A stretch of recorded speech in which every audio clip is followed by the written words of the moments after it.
To say that we are more divided than ever would be an understatement.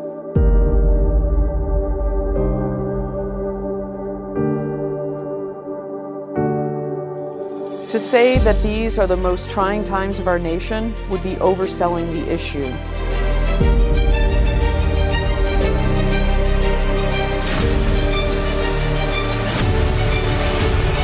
I am Deanna Yeager, and this is The American Divide.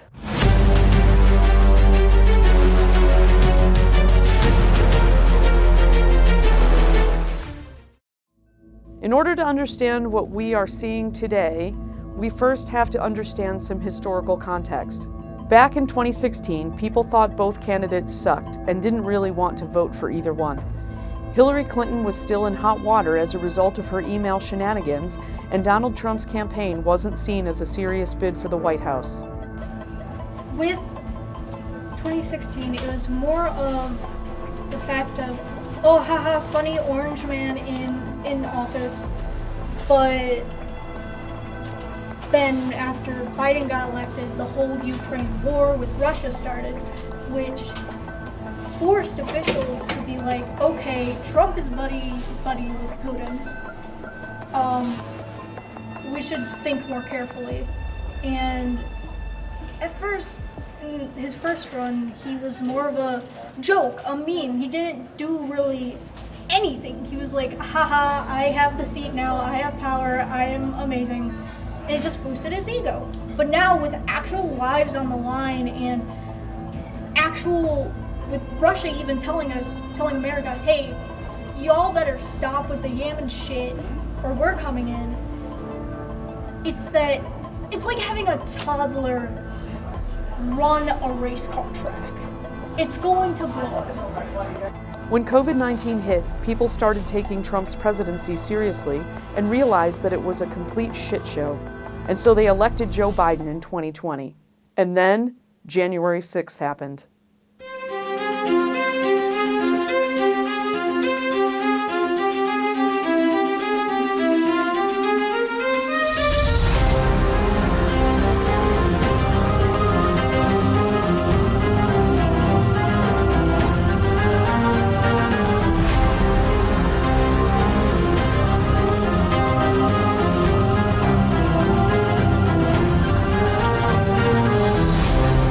The January 6th insurrection signaled a turning point in the United States.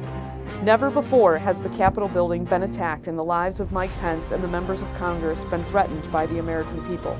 From the insurrection came three sides. There were those who said Trump was directly responsible and he incited it. There were those who said Trump incited it but could not be punished for it because he was no longer president. And there were those who said Trump did not incite the insurrection and was not responsible at all.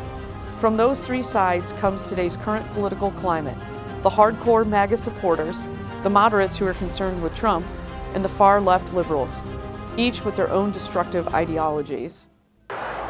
You can see from all the people here that they're not happy with our current, what is he? Administration.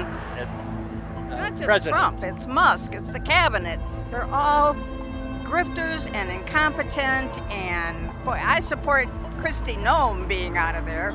She has spent $2 million with all of her little jaunts around the country and getting her photo ops and her ads on TV, and we're paying for it. Trump is amoral. I happen to be a counseling psychologist, and I would diagnose him as borderline character disorder, which flips over into psychotic.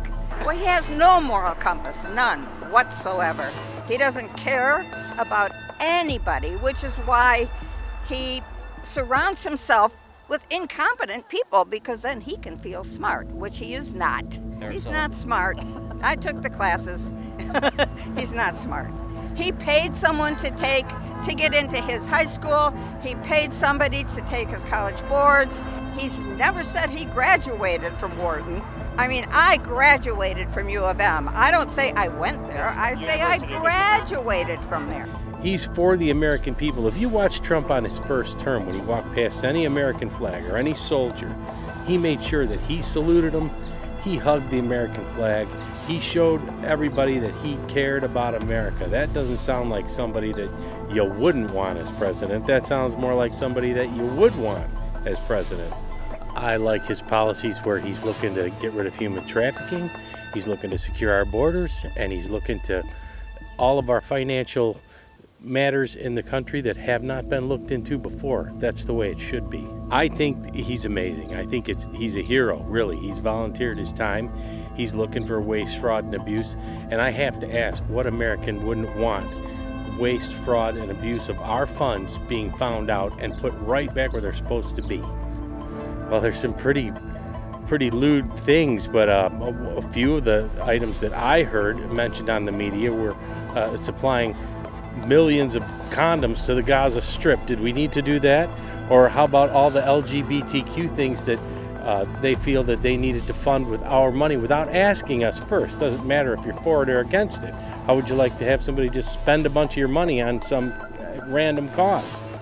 I feel like it's been heading on this path for a long time. I feel like ever since FDR and the New Deal, every president since has kind of slowly taken away more and more government funding, and then I feel like Reagan really took a lot of that out, and now Trump's kind of just beating the dead horse. So I feel like agreement and compromise is kind of what led us in this situation. I feel like everyone's kind of playing it so soft. If you look at the Democrats, they're all kind of the losers, you know. They don't really fight back or push anything. I feel like looking for middle ground for agreement kind of, you know, that centrist like view kind of just leads us to more or less the same. We must all come together on these important issues and find a middle ground we can all agree on. For if we don't, nothing will ever get done and everyone will suffer the consequences.